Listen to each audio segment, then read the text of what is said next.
El guardián del mangrullo. Capítulo 1. La carrera perdida. La tarde había caído rápido sobre Asunción. Marcos y Daniel se ajustaban los championes en la vereda, frente a la entrada semioculta del Parque Carlos Antonio López. Era su costumbre de cada miércoles, salir a trotar antes de que la noche cerrara del todo. Vamos hasta el montículo hoy, propuso Daniel, señalando el lomo oscuro que se alzaba en el corazón del parque. ¿Hasta ahí? Marcos frunció el ceño. ¿Sabías que todo esto antes era un cementerio? No solo el montículo, todo el parque entero.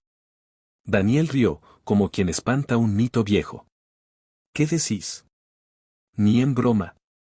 ¿Todo esto? Sí, confirmó Marcos, mientras se ajustaba el reloj. Le decían el mangrullo.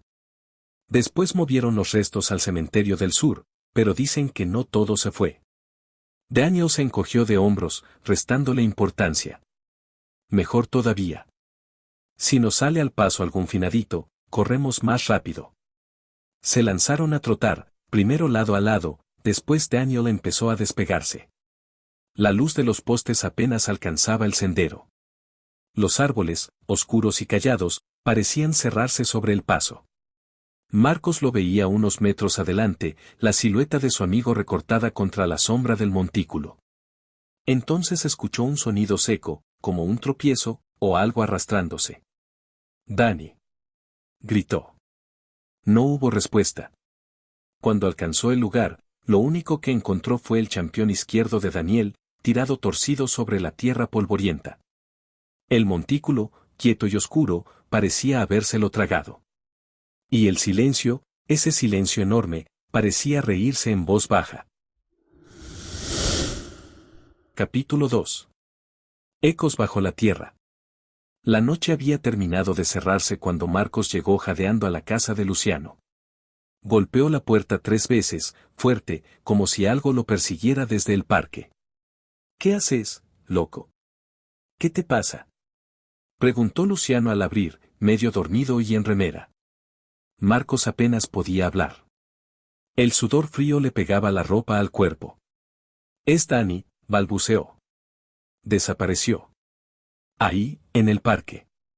Luciano frunció el ceño. ¿Cómo que desapareció? Se lo tragó el montículo. Oh, no sé. Dejé su champión ahí. Algo anda mal, Lucho. En minutos se sumó Sofía, que vivía al lado, alertada por los gritos. Marcos les contó todo, con voz quebrada, mientras bebía agua a sorbos temblorosos. ¿Y llamaste a la policía?, preguntó Sofía. No. ¿Qué les voy a decir? ¿Qué se lo comió un montículo? Un silencio pesado se instaló. Luciano rompió la tensión, encendiendo su celular. Mi abuela me contaba que todo ese parque era un cementerio antes, dijo, mientras buscaba algo. Le decían el mangrullo, ¿no? Marcos asintió. Luciano encontró un artículo viejo en internet. Lo leyeron juntos, apretados en el living. Durante el siglo XIX, el cementerio del mangrullo albergó cuerpos de soldados, víctimas de epidemias y pobres sin nombre. Se decía que cada camposanto tenía un guardián, un alma que no debía ser perturbada. ¿Un guardián?, murmuró Sofía. Marcos se estremeció, como si el frío de la noche lo alcanzara otra vez. No sé qué vi, dijo. Pero Dani gritó mi nombre antes de desaparecer. Como si algo lo hubiese agarrado. El reloj de pared dio la medianoche con un campanazo hueco. Nadie dijo nada. Luciano apagó las luces del living. Mañana de madrugada, dijo finalmente. Vamos a buscarlo. Pero no solos. Se miraron entre sí. En el fondo, los tres sentían que si esperaban más, algo en ese parque terminaría de cerrarse para siempre. Capítulo 3. La grieta. La noche había caído con una pesadez extraña sobre el Parque Carlos Antonio López. Marcos volvió acompañado de sus amigos, Diego y Nico. Ninguno dijo una palabra al atravesar la verja herrumbrada. El parque, normalmente tranquilo, parecía contener la respiración. Cuando llegaron al montículo, La linterna de Diego barrió el terreno con luz temblorosa. Ahí está, susurró Marcos, señalando la cima. Pero no era solo eso. Ahora, en la base misma de la elevación, algo llamaba la atención, una grieta estrecha, negra como un tajo en la tierra, que no recordaba haber estado ahí antes. De ella surgía un lamento bajo, largo, como el de alguien atrapado en un pozo profundo. Sonaba casi humano, pero había algo que no encajaba. Nico retrocedió un paso. ¿Escucharon eso?, dijo, la voz quebrada. Diego se acercó con la linterna en alto. La luz apenas lograba rasgar la oscuridad interior de la grieta. Esto no estaba acá, afirmó Diego con certeza. Yo venía a jugar fulbito acá los domingos. Luciano también. Siempre subíamos el montículo. Nunca había nada raro. Marcos tragó saliva. Luciano subía de día, como todos. Y ahora, de noche, algo se había abierto. Algo que no debía estar. El lamento volvió a sonar, esta vez más fuerte, como si respondiera a su presencia. Una ráfaga helada emergió de la grieta, arrastrando consigo el olor rancio de tierra vieja. ¿Y sí? ¿Luciano está ahí abajo?, preguntó Marcos en voz baja. Sus amigos lo miraron, dudando. La idea era absurda, o no tanto. Habían venido a buscar respuestas, pero lo que habían encontrado era apenas el comienzo de algo mucho más oscuro. La linterna parpadeó una vez. Luego otra. Y en el parpadeo de sombras, por un segundo, creyeron ver una mano huesuda asomarse desde la grieta. Capítulo 4. El umbral. La linterna volvió a parpadear, proyectando sombras temblorosas sobre el montículo. El lamento había cesado. Pero algo peor flotaba ahora en el aire, una sensación densa, casi sólida, que oprimía el pecho de los tres amigos. ¿Qué hacemos?, preguntó Nico, tragando saliva. Marcos miró la grieta. No era profunda, al menos no parecía. Bastaba agacharse, tal vez reptar un poco. La idea de meter la cabeza allí le revolvió el estómago. Diego lanzó una piedra dentro. El sonido del impacto fue breve, seco, como si hubiera caído sobre algo blando. No podemos quedarnos como si nada, dijo Marcos, obligándose a mantener la voz firme. Luciano podría estar atrapado. Pero incluso mientras lo decía, algo dentro de él gritaba que no. Que esa grieta no era un lugar para humanos. La linterna cayó sobre el suelo, lanzando su haz inestable hacia la abertura. Por un instante, juraron ver unos ojos, pequeños, rojos como brasas apagadas, parpadeando desde dentro. Retrocedieron al mismo tiempo, el corazón golpeándoles el pecho. ¿Vieron eso?, exclamó Nico, la voz estrangulada. No hicieron falta más palabras. Marcos buscó en su mochila la cuerda de escalar que usaba para hacer ejercicios en los aparatos del parque. Diego encontró un fierro oxidado, parte de un juego infantil olvidado. Si vamos a entrar, dijo Marcos, no lo haremos solos. Vamos a necesitar más ayuda. Y más luz, agregó Diego, mirando la grieta con un odio mezclado de terror. El plan era improvisado, casi infantil, pero era todo lo que tenían. No podían abandonar a Luciano.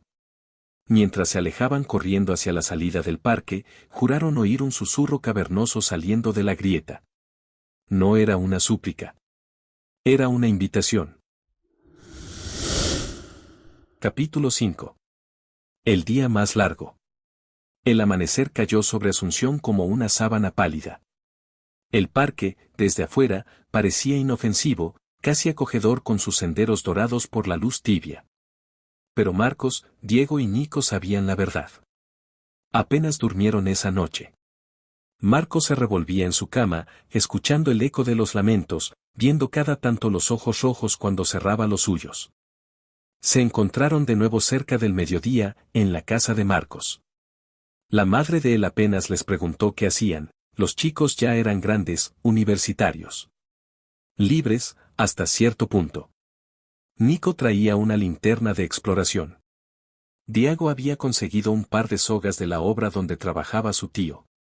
Marcos. Marcos solo traía el miedo, bien guardado bajo la ropa deportiva. ¿Estamos seguros? Preguntó Diego, con ojeras profundas bajo sus ojos. Ninguno respondió. No había certeza, solo la necesidad de saber. De recuperar a Luciano. Prepararon las mochilas.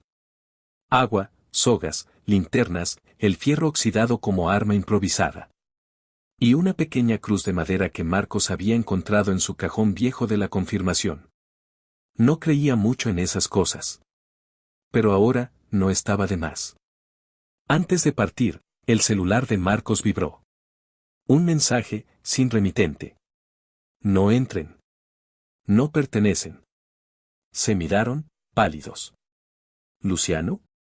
¿Alguien más? Nadie quiso contestar. Caminaron hacia el parque como quien va a su propio funeral. El aire estaba cargado, caliente, extraño para la estación.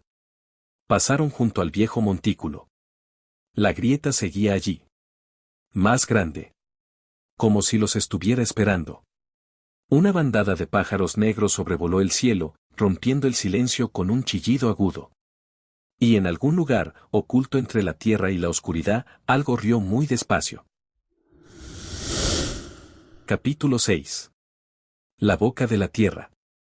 El calor parecía evaporarse del suelo cuando llegaron a la grieta. Era más ancha que el día anterior, como si el parque mismo se desgarrara lentamente. Marcos tragó saliva. Las sogas estaban listas. La linterna de Nico temblaba en su mano. Si gritamos, susurró Diego. ¿Alguien nos va a oír? Nadie respondió. Ataron una soga a un árbol retorcido cerca del borde. Marcos fue el primero en bajar. El descenso fue corto, pero el peso del aire lo aplastaba, denso como plomo caliente. La grieta no era solo un agujero, era un túnel.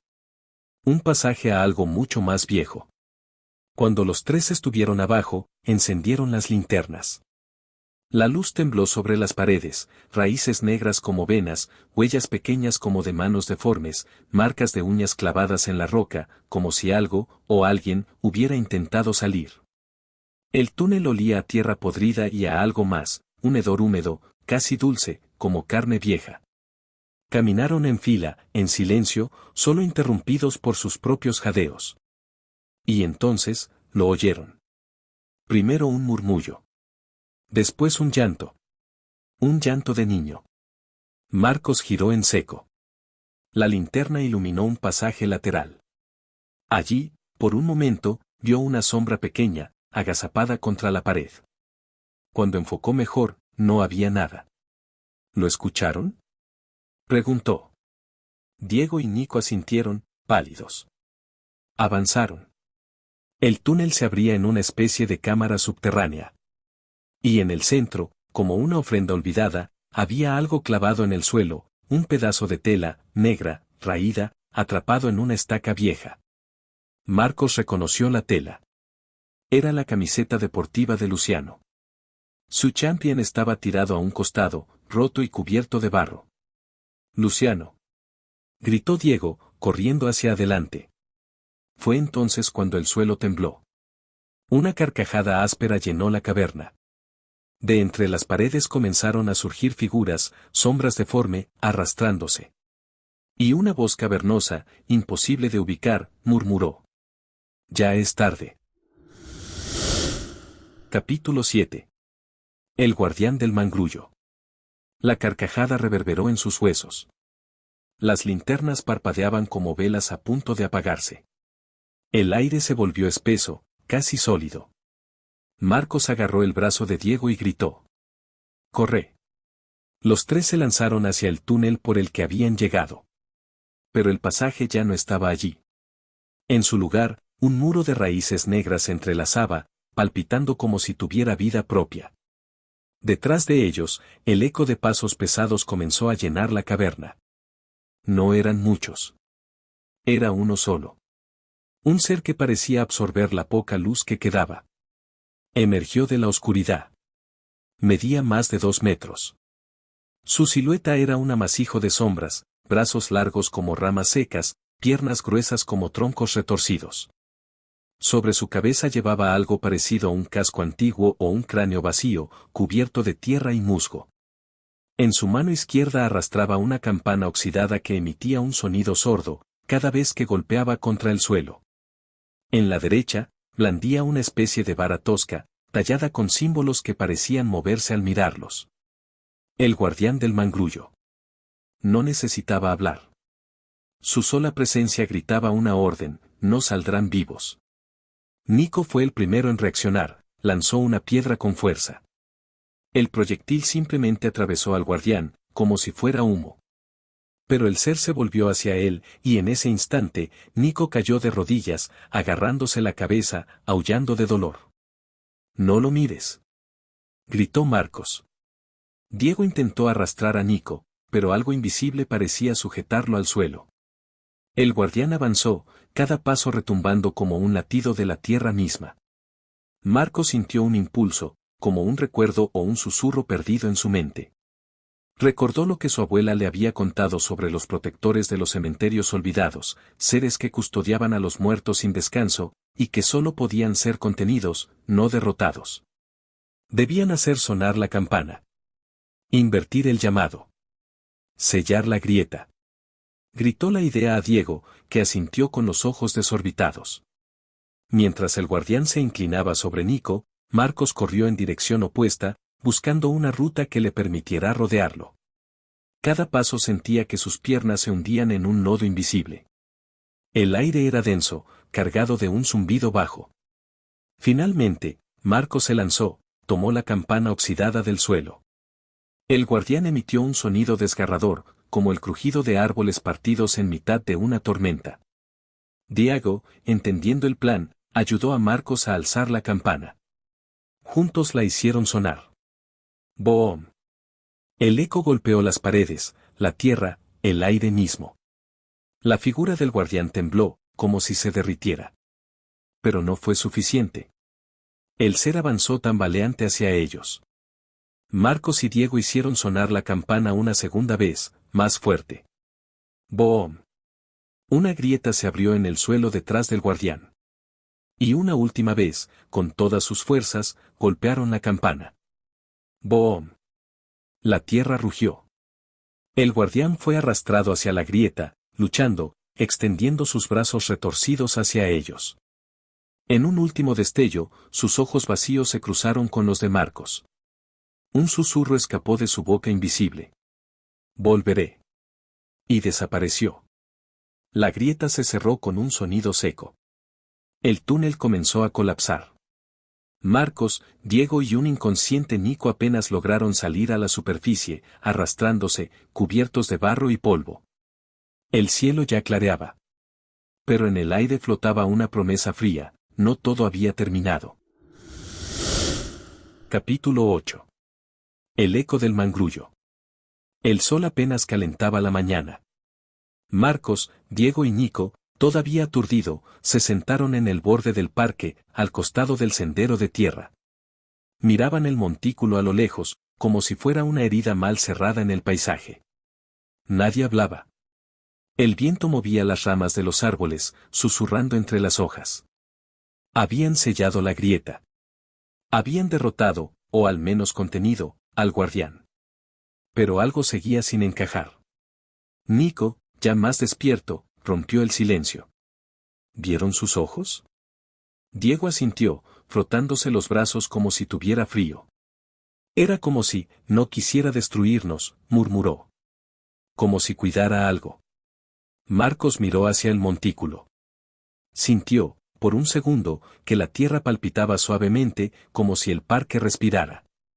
No era solo un monstruo, dijo en voz baja. Era un carcelero. Los tres intercambiaron miradas. ¿Y si el guardián no custodiaba el parque para evitar que algo saliera?